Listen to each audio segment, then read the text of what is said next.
ഇത് മാസ് മോട്ടോഴ്സിന്നാണ് നമ്മുടെ ഹീറോൻ്റെ പാഷൻ പ്രോണ വണ്ടി. അതിൻ്റെ എൻജിൻ സൗണ്ട്, അതായത് ക്രാങ്കിൻ്റെ കംപ്ലയിൻറ്റ് കൊണ്ട് നമ്മൾ അഴിച്ചേക്കണതാണ്. അതായത് ക്രാങ്ക് പോയിട്ട് നല്ല രീതിയിൽ ശബ്ദ വ്യത്യാസമുണ്ട്, അതേപോലെ തന്നെ മൈന്യൂട്ടായിട്ട് ഓയിൽ ലെവൽ കുറയുന്ന കംപ്ലയിൻ്റ് ഉണ്ട്.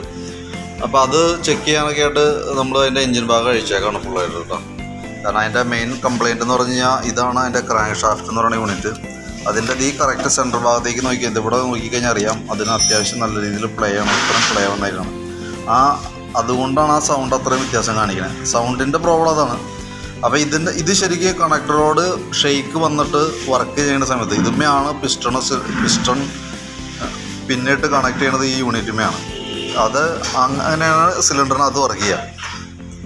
അപ്പോൾ ഓൾറെഡി ആ ഷെയ്ക്ക് ഉള്ളത് കൊണ്ട് തന്നെ സിലിണ്ടറിൻ്റെ ഉള്ളിൽ വർക്ക് ചെയ്തിട്ട് അടിഭാഗത്ത് ശ്രദ്ധിച്ച് കഴിഞ്ഞാൽ മനസ്സിലാവും അത്യാവശ്യം നല്ല രീതിയിൽ കർവ് ചെയ്ത് എടുത്തു പോയേക്കാം. അതായത് പിസ്റ്റൺ അവിടെ കിടന്ന് ഷെയ്ക്ക് ചെയ്ത് വർക്ക് ചെയ്ത് സ്ക്രാച്ചസ് വരുത്തേക്കാണ് സിലിണ്ടറിൻ്റെ ഉള്ളിൽ. അതായത് ഇവിടെ നോക്കുമ്പോൾ രണ്ട് ഭാഗത്ത് അടിയിലും മുകളിലും കൊണ്ട് ആ സെയിം പ്രോബ്ലംസ് കാണിക്കാം. അപ്പം നിലവിൽ നമുക്ക് ഈ ക്രാങ്കിൻ്റെ കംപ്ലയിൻറ്റ് കൊണ്ട് സംഭവിച്ചാണ് വേറൊരു കേസും കൂടിയാണ് സിലിണ്ടർ പിസ്റ്റൺ ഡാമേജ് വന്നേക്കാം. പിന്നെ നമ്മളിപ്പോൾ എൻജിൻ്റെ ഭാഗം അത് മാത്രമായിട്ട് നമുക്ക് അഴിച്ച് അത് മാത്രമായിട്ട് ചെയ്ത് നടക്കില്ല. കാരണം അഴിക്കണ സമയത്ത് എന്താ വെച്ചാൽ അതിൻ്റെ ഹെഡൊക്കെ നമുക്കൊന്ന് ലെയ്ത്തിൽ കൊടുത്തിട്ട് അതിൻ്റെ വാൽവൊക്കെ ഒന്ന് സീറ്റ് ചെയ്യേണ്ട അത്യാവശ്യമാണ്. അതൊന്ന് സീറ്റ് ചെയ്ത് കൊടുക്കും. പിന്നെ അതേപോലെ തന്നെ ഗിയർ ബോക്സിൻ്റെ ഈ വന്ന ബെയറിങ്ങുകൾ ഇത് നമുക്ക് മാറ്റിയിടേണ്ടി വരും. കാരണം എന്താ വെച്ച് കഴിഞ്ഞാൽ ഓൾറെഡി അത്യാവശ്യം ഇത് അഴിക്കണ സമയത്ത്, കാരണം ഇത് 4 ബെയറിങ്ങും കൂടി ഏകദേശം ഒരു 500 രൂപ നമുക്ക് കോസ്റ്റ് വന്നുള്ളൂ. പക്ഷേ പിന്നീട് എപ്പോഴെങ്കിലും ഒരു കംപ്ലയിൻ്റ് ആയിട്ട് നമുക്കിത് അഴിക്കേണ്ടി വന്നാൽ അത് മാത്രമായിട്ട് അഴിക്കേണ്ടി വന്നാൽ നമുക്ക് അഡീഷണൽ നമുക്ക് വീണ്ടും സാമ്പത്തിക നഷ്ടമാണ്.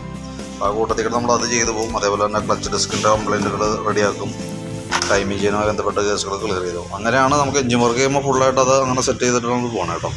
അപ്പോൾ ഞാൻ അതിൻ്റെ ഏകദേശം അപ്പോൾ നമുക്കിത് കണക്കാക്കി ചെയ്ത് വരുമ്പോൾ നമുക്ക് ഏകദേശം എത്ര കോസ്റ്റ് വരുന്നത് നോക്കിയിട്ട് അതിൻ്റെ ഡീറ്റെയിൽസ് ഒന്ന് പറയാം. പിന്നെ അതേപോലെ തന്നെ കാർബറേറ്ററൊക്കെ ഒന്ന് അഴിച്ച് ക്ലീൻ ചെയ്യണം, എയർ ഫിൽറ്ററൊക്കെ ഒന്ന് മാറ്റിയിടേണ്ടി വരും. പിന്നെ അത്യാവശ്യം അതിൻ്റെ ഉള്ളൊക്കെ നല്ല രീതിയിൽ അഴുക്കാണ്. അത് ഫുള്ളായിട്ടൊന്ന് അഴിച്ച് വാട്ടർ സർവീസൊക്കെ ചെയ്തതിന് ശേഷം ഒന്ന് പെയിൻ്റ് അടിച്ച് ചെയ്യാനും ഇവിടെയൊക്കെ തുരുമ്പും കാര്യങ്ങളൊക്കെ ഉണ്ട്. അതൊക്കെ ഒന്ന് വെൽഡിങ് എന്തെങ്കിലും വെൽഡ് ചെയ്യാനൊക്കെ ഉണ്ടാവും. അതൊക്കെ നോക്കിയിട്ട് അതനുസരിച്ച് നമുക്ക് ചെയ്യാം കേട്ടോ. അപ്പം ഞാനിത് ഏകദേശം ഒരു എസ്റ്റിമേറ്റ് നോക്കിയിട്ട് പറയാം. റഫായിട്ട് നമ്മളിപ്പോൾ കാണുന്ന കംപ്ലയിൻസുകളൊന്നും പെടുത്തിയിട്ട് ഒരു എസ്റ്റിമേറ്റ് പറയാം. പിന്നെ എൻജിൻ വർക്ക് കഴിഞ്ഞതിന് ശേഷം അതിൻ്റെ ഡീറ്റെയിൽസ് കറക്റ്റായിട്ട് നമുക്ക് എന്താണ് അതിൻ്റെ അപ്രോക്സിമേറ്റ് കറക്റ്റ് എമൗണ്ട് എങ്ങനെയാണെന്നുള്ള ദിവസം നോക്കിയിട്ടാണ് അതുമായി ബന്ധപ്പെട്ട് ബാക്കിയത്തെ വർക്കുകൾ കൂടി. അതായത് നമുക്ക് ഇപ്പം ബ്രേക്കൊക്കെ അഡ്ജസ്റ്റ് മാക്സിമത്തിലേക്ക് എത്തിയിട്ടുണ്ട്. അതേപോലെ തന്നെ ചെയിനിൻ്റെ കേസൊക്കെ നോക്കാനുണ്ട്, ചെയിൻ ഗ്രീസ് ചെയ്തെടുക്കാനുണ്ട്.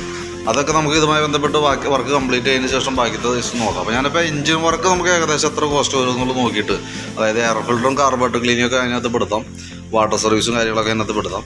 പിന്നെ അഡീഷണൽ എന്തെങ്കിലും വന്നെങ്കിലും ഉള്ളൂ. അപ്പോൾ അത് നോക്കിയിട്ട് അതും കൂടി ഏകദേശം വരാൻ സാധ്യതയുള്ള വാങ്ങുള്ളൂ എടുത്തിട്ടുള്ള ഒരു എസ്റ്റിമേറ്റ് ഞാൻ നോക്കിയിട്ട് പറയാം. അപ്പോൾ നോക്കിയിട്ടൊന്ന് റിപ്ലൈ ഇടണം കേട്ടോ. നമ്മളതുമായി ബന്ധപ്പെട്ട് ഇപ്പോൾ അയച്ചിട്ടുണ്ട്. അപ്പോൾ അതുമായി ബന്ധപ്പെട്ട വർക്കുകൾ മുന്നോട്ട് പോകണമെന്നുണ്ടെങ്കിൽ നിങ്ങൾ റിപ്ലൈ ചെയ്യുമ്പോൾ അതനുസരിച്ചിട്ട് വേണം നമുക്ക് ചെയ്യാനായിട്ട്. ഓക്കെ.